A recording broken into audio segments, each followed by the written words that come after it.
Hello there.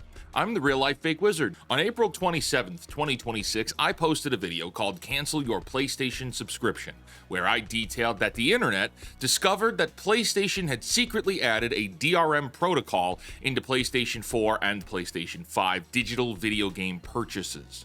Upon the digital purchase of a game like Soros, for instance, which officially released on April 30th, 2026, Sony has the ability to bar you from access to that purchase without course of refund or reimbursement. Now, it's not just Soros here, and I'm not isolating that game. This implementation impacts every video game digitally purchased starting from March 2026. The timeline of this discovery didn't come from Sony at all. Independent modders found this DRM system and reported it online.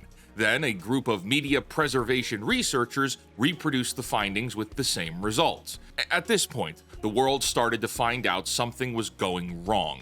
From there, it was confirmed via PlayStation's customer support AI that something was certainly there and certainly tracking on a 30-day window. And after 5 days with the internet forced to investigate this with no guidance, Sony has made a response stating, quote, "Players can continue to access and play their purchased games as usual. A one-time online check is required to confirm the game's license, after which no further check-ins are required." Now, this statement is disingenuous and hollow. And in this video, we're going to explore the ramifications of this DRM, what it means, and how it impacts gamers. But I want to be exceptionally clear here. This is the time for gamers to do something. If we do nothing, or if we let Sony get away with this because they did inject this in sneakily, it emboldens them to do more and do worse and be even sneakier. Sony attempted to sneak a time-locked DRM into their products without telling you. This is like a Trojan horse. If we do nothing, we deserve the worst. Hey, now hang on there. Before we continue, big announcement. We have a brand new home for all of our live streams. Fake Wizards Live. All our streams are moving to this new channel, effective right now. So if you've been catching us live on this channel, go over there instead. The Real Life Fake Wizard will exclusively be videos from here on out. So that's 3 shows a week, all on Fake Wizards Live. The link is below in the description and in the comments too. Come on over and subscribe so you don't miss us going live. We'll see you there.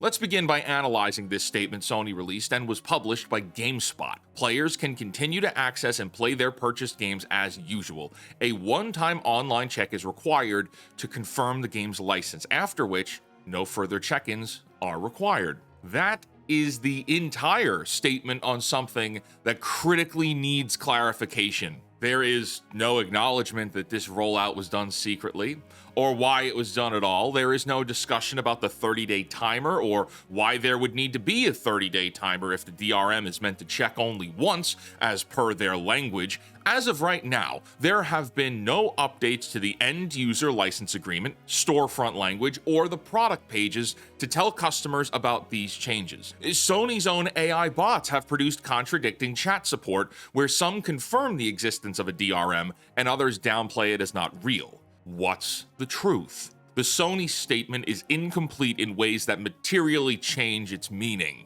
So, in simple terms, what exactly is this DRM, and what does it do based on what we know? Well, before I can explain that, you need to understand, when you buy a digital game on the PlayStation Store, you do not own the video game. You have purchased a license to access that game. Essentially, you own nothing. For the DRM piece of it now, as per the evidence conducted by many users online and Sony's own statement means that as of March 2026, all games purchased digitally do not include a permanent license to the aforementioned purchased game. Instead, you receive a temporary license that lasts for 30 days. After the 14-day return window passes, the license may convert into a permanent license. Once permanent, the game can be played offline. What this means is that during the 30 days after you buy a digital license, your console must connect to Sony servers. The 14-day refund window must either pass or be voided, meaning you installed or played the game because, well, side piece, but Sony has one of the worst refund policies in all of video gaming. And then, for the remainder of the 30-day window, after the refund period is done, the check against your system takes place, converting the temporary license into a permanent license. Doesn't that all sound lovingly confusing?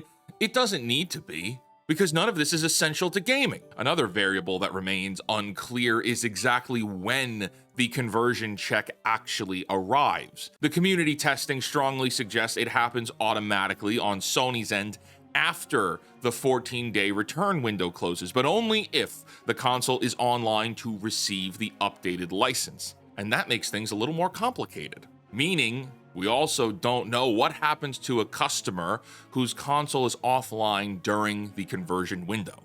We don't know whether Sony's servers retry, or whether the license file gets queued, whether it eventually times out or stays temporary. Sony has not documented anything publicly.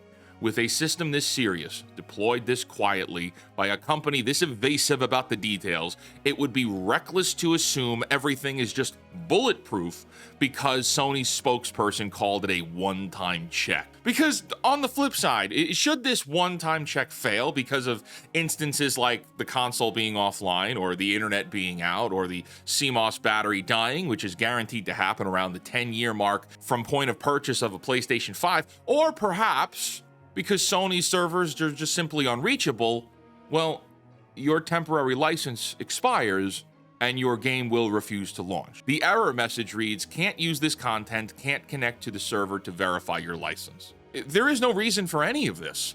And not only is it complicated, making it extremely difficult to try and explain, everything we just discussed conflicts with what the Sony AI chatbot is saying entirely. The chatbot says the DRM remains totally active for 30 days, which is strikingly different language from just a single check. PlayStation operated for 16 years across 4 console generations without a 30-day license check on digital purchases. Across all those platforms, across hundreds of millions of digital game sales, Sony issued permanent licenses at the point of purchase. And the world did not end here. There is a segment of people on the internet speculating that this initiative from Sony is to prevent a type of credit card fraud on their platform. Some others speculate that this is a means to prevent account sharing, or buying a game once and then allowing others to use it. And some are speculating that this whole thing is a retaliation against those who figured out a way to jailbreak the PlayStation 5. We can't say for certain what Sony's motivation spin will be, because Sony snuck this in and tried to not tell us about it. What the DRM does accomplish, conveniently I might add, is the first brick in the foundation for an active license database that tracks every digital purchase against every console, against every account. And that is where your attention should be. That is why I think this is such a big topic that we should be addressing it. But I said this was on the way. In the last video, I said this DRM check would be the precipitating event that led to expanding the DRM protocol and then eventually to biometric harvesting. I thought we had like a year or two. I didn't have all the research at the time. I was wrong about the timeline.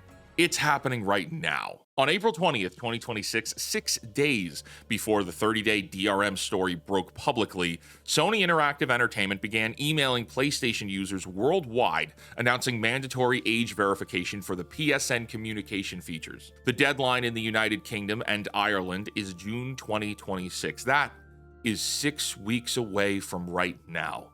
The global rollout is confirmed for, quote, later this year. The Sony defenders will tell you age verification and license verification are separate things, but that's not entirely true. These systems of data control are all because Sony is a publicly traded company, and every meaningful business decision adds up to increasing dollar value on the income statement. The DRM allows Sony to reduce account sharing first and foremost, and maybe some other security features they'll belabor to us in time. The next step is to scale to an active license database that tracks which console tied to which account in which region played which game during which window, all across 120 million PlayStation users. And then biometric harvesting, well, that That's its own golden pot at the end of the rainbow. Let's play this out.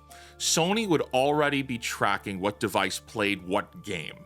And next, they'll be tracking what specific person played it, which means every behavior Sony already collects becomes attached to a real-world identity that can be sold to advertisers, surrendered to governments under subpoena, leaked in a vendor breach which Yoti, the partner Sony is working with to collect your data, was fined $1.1 million for in March. It can be used to enforce age-gated content and regional restrictions automatically, and then compound this by the dynamic pricing system that Sony has, which allows them to charge you one price and me a different price for the same game at the same time. Think of it this way. The DRM builds a granular level database of consoles. Biometric verification turns that database into a dossier on people. And that brings us to the take action part, right? What are you supposed to do? And, well, the DRM thing isn't the biggest threat right now, but it is there, and they were sneaky about it. What do? I think this is a fork in the road. I think if you see the information I've presented and the new DRM thing as a real problem, and you want to challenge Sony, then the best method to fight back happens to be canceling your PlayStation Plus subscription. It is the most vulnerable position to really hit them hard. PlayStation Plus is roughly $3.8 billion in annual subscription revenue. The premium tier has 23.7 million subscribers. The churn rate on this subscription was 7.8% in 2025, the lowest in 5 years. And that number is what Sony's executives put in front of investors every single quarter as evidence that the platform is healthy. Moving that number is the action that hits Sony in a place they cannot hide from. Now, some of you might think, wait a minute, why don't we just stop buying games? Sure. By all means, you do you. But the subscription is the more potent place to hit them. For instance, let's say you didn't buy Soros, right? That doesn't necessarily burn Sony. That burns House Marquee, which is a studio from Finland. Those developers don't necessarily have anything to do with this DRM problem, right?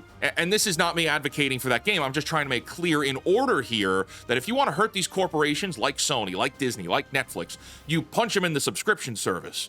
It's where they feel the most pain. So cancellation is probably the best step forward. Not buying is an option, of course, but most of all, speak with your wallet. We are dipping the toe in the pool here. Sony is dipping their toe in the pool.